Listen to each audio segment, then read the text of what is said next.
विज्ञान भैरवतंत्र काश्मीरी शैव संप्रदाय के त्रिक उपसंप्रदाय का मुख्य ग्रंथ है। यह भैरव शिव के भयंकर रूप और भैरवी शक्ति के संवाद के रूप में है। इसमें संक्षेप में 112 धारणाओं मेडिटेशन मेथड्स का वर्णन किया गया है।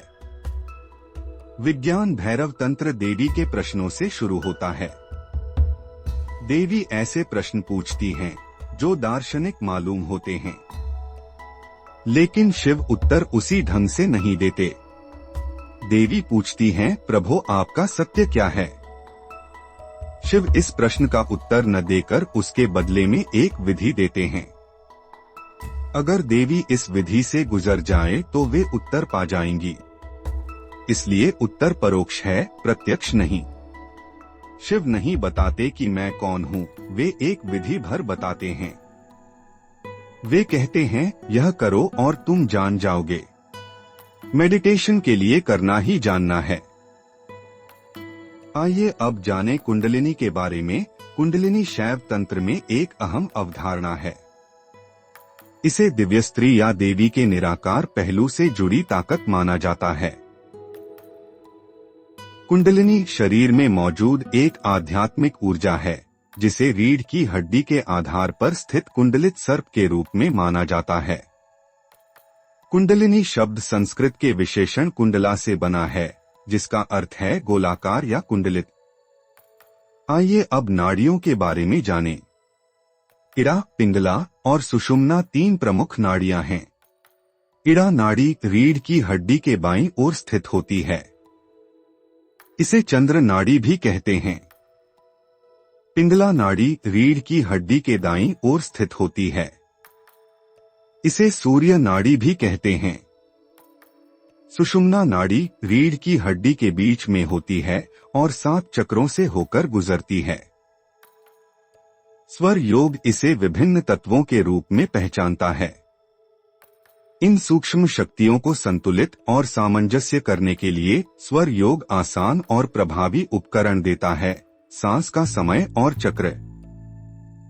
ओ के साथ श्वास लें और म के साथ श्वास छोड़ें। ओम का जाप करने के लिए एक शांत जगह का चुनाव करें, जहां पर आप पूरी तरह ध्यान लगा सकें।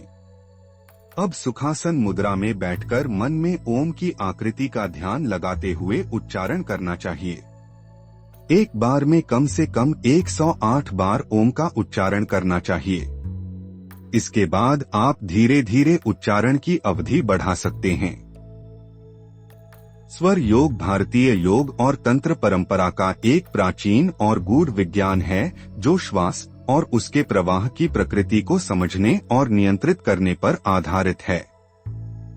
यह विज्ञान व्यक्ति के भीतर ऊर्जा के प्राण को समझने और उसका उपयोग करने की विधि प्रदान करता है।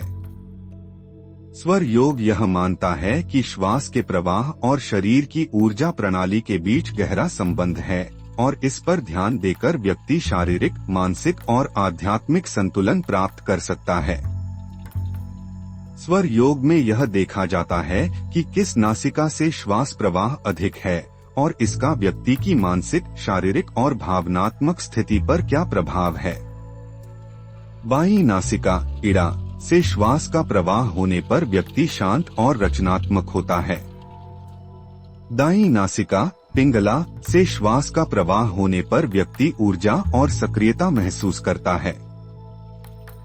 स्वर योग में इस बात पर जोर दिया जाता है कि किस समय कौन सी नासिका सक्रिय है और उसके अनुसार दैनिक गतिविधियां करने से अधिक सफलता प्राप्त होती है। यदि बाईं नासिका सक्रिय है तो ध्यान, लेखन और रचनात्मक कार्यों को प्राथमिकता दें।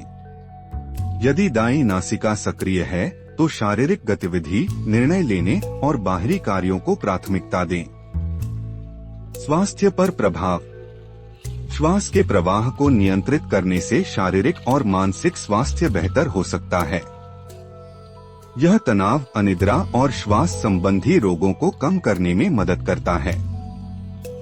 आध्यात्मिक विकास। सुषुम्ना नाड़ी को सक्रिय करके कुंडलिनी जागरण और उच्च चेतना की प्राप्ति संभव है। मन और शरीर का संतुलन। स्वर योग से व्यक्ति अपनी मानसिक और शारीरिक ऊर्जा का सही उपयोग करना सीखता है, जिससे जीवन में संतुलन और सफलता मिलती है।